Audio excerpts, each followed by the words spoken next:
What will be the sequence of mRNA produced by the following stretch of DNA। तो DNA दे रखा है, ठीक है, हमें mRNA का सीक्वेंस बताना है कि कौन सा mRNA का सीक्वेंस बनेगा। तो एक स्टैंड ये है DNA का, एक दूसरा जो स्टैंड है ये है DNA का, ठीक है। एक है 3:5 का दे रखा है, एक 5:3 का दे रखा है, ठीक है। तो अब जो mRNA बनता है वो किसका बनता है, टेम्पलेट स्टैंड का बनता है, ठीक है। और mRNA के केस में क्या होता है, देखो एक की जगह कॉम्प्लीमेंट्री किससे रहेगा, ए यू से, ठीक है। गुआनिन जो कॉम्प्लीमेंट्री होगा वो किससे होगा, साइटोसिन से, ठीक है। तो इस हिसाब से जो है mRNA बनेगा। और जैसे कि ए जी सी हो गया तो फिर इधर जी आ जाएगा, और टी हो गया तो फिर इधर ए आ जाएगा, ठीक है। तो टी की जगह ए आना है और ए की जगह यू आना है, ये ध्यान रखना है। बाकी तो डीएनए की तरह ही कॉम्प्लीमेंट्री रहते हैं।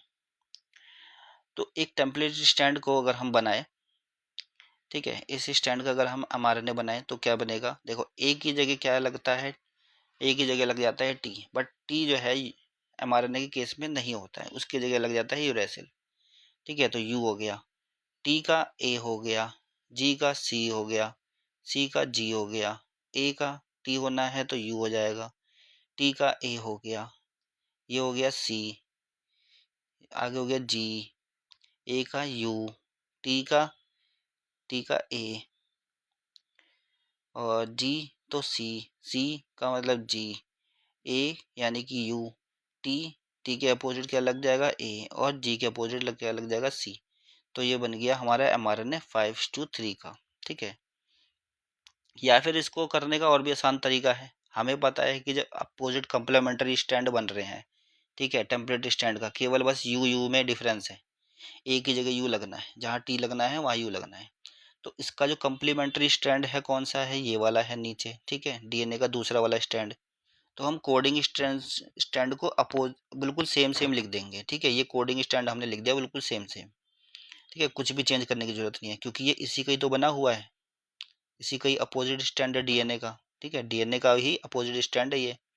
तो बिल्कुल सेम लिख दिया, क्योंकि हमारे ने भी ऐसे ही बनेगा, अपोजिट ही बनेगा।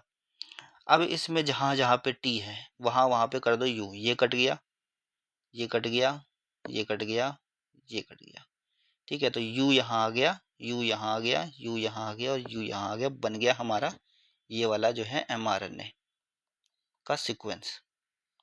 तो अब देख लो U A C ji, U A सी जी हमें यहीं पे मिल रहा है। अच्छा देखो, हमें जो mRNA बनेगा वो 5:3 वाला बनेगा, ठीक है। तो 5:3 वाला ही देखना है, तो ये वाला तो कैंसिल कर दो, 3:5 वाला है, 3:5 वाला है, ये वाला भी कैंसिल कर दो, तो दो ऑप्शन तो ऐसे ही खत्म हो गए।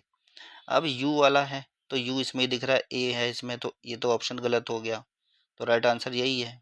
अब इसमें मिला करके देख लो आप, यही हमारा नेक्स्ट स्टैंड, यू आ गया, ए सी जी, यू आ गया, फिर ए सी जी, फिर यू आ गया, ए आ गया, सी आ गया। तो mRNA जो सीक्वेंस होगा वो ऑप्शन बी राइट आंसर है, ये वाला होगा।